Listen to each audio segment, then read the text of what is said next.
Hey, it's Dr. ATM. I'm the liberated psychologist and your trauma alchemist.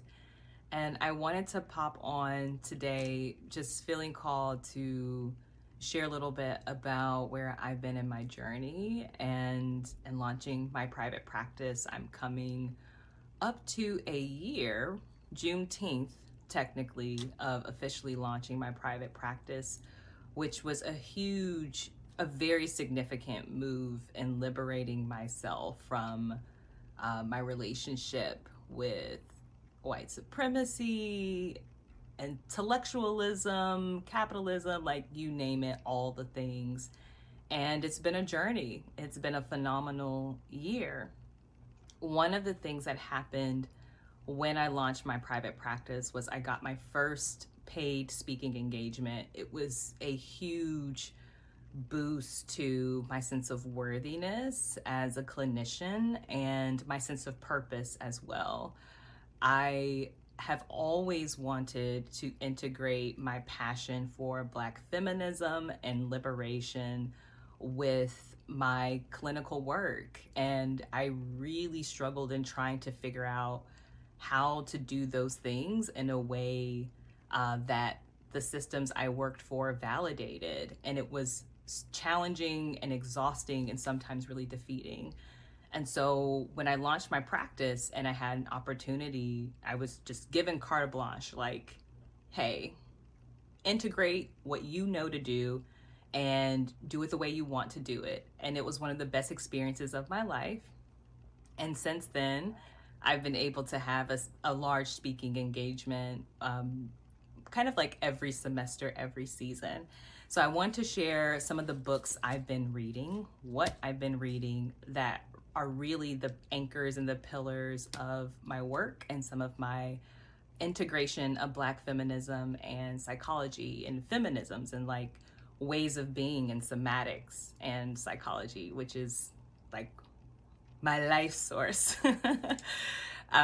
So I want to share some of these books with you in hopes that you can find something rich and useful or just connect with me in terms of questions across how I find these things useful and how I integrate them into my work. The next speaking engagement that's coming up, I'm reading Emergent Strategy by Adrienne Maree Brown. Phenomenal book, wonderful. When I was working on my first speaking engagement, I, at the time, wanted to integrate pleasure activism, somatics, and how we can create a pedagogy based in pleasure, because it's easy to dominate, and I'm quoting from the book, it's easy to dominate someone who doesn't know what makes them feel good, right? And pleasure activism, I discovered this book during my graduate studies at the University of Memphis, particularly during COVID. This book kept me alive and kept me holding on hope and really helped me reconceptualize activism in a way that was sustainable and nourishing and allowed me to connect to my body, which, if you think about, for me, what that means in my identities as an African-American woman, 4 generations ago, my families were sharecroppers in rural West Tennessee. Having autonomy and ownership of my body and my experience and giving myself permission to feel good was life-giving. And it was not the paradigms that, not the dominant paradigm I'd grown up with, but it also allowed me to go back through my lineage and take a critical eye to all the ways that I had learned somatics and I had learned feeling good and I had learned self-regulation in a way that wasn't formally taught to me through these larger bodies that now kind of govern and control, or I'll say govern, what somatics is.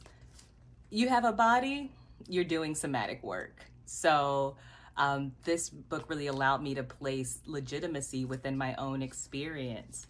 And I was also reading Undrowned at the time that I did that presentation by Alexis Pauline Gumbs.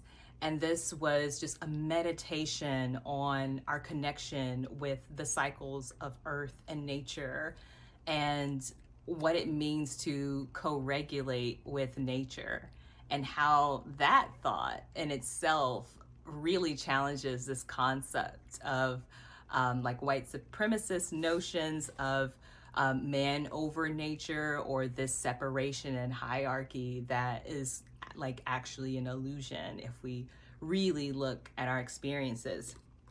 Last semester, when I did my presentation with the clinical lecture series at UNC Chapel Hill, I was reading Bell Hooks's All About Love and Radical Dharma.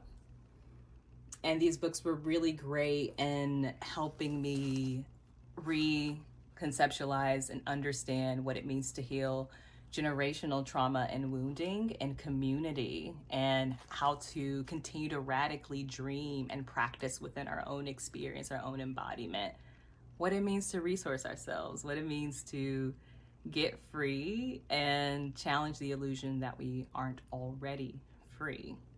So the bibliophile in me just wanted to share these beautiful, wonderful anchors of liberation in my life as I've launched my private practice, really had the opportunity to heal burnout and continue to challenge the ways productivity and product over process seduce me into forgetting that the beauty for myself is being able to slow down and rest and self-nourish and nurture.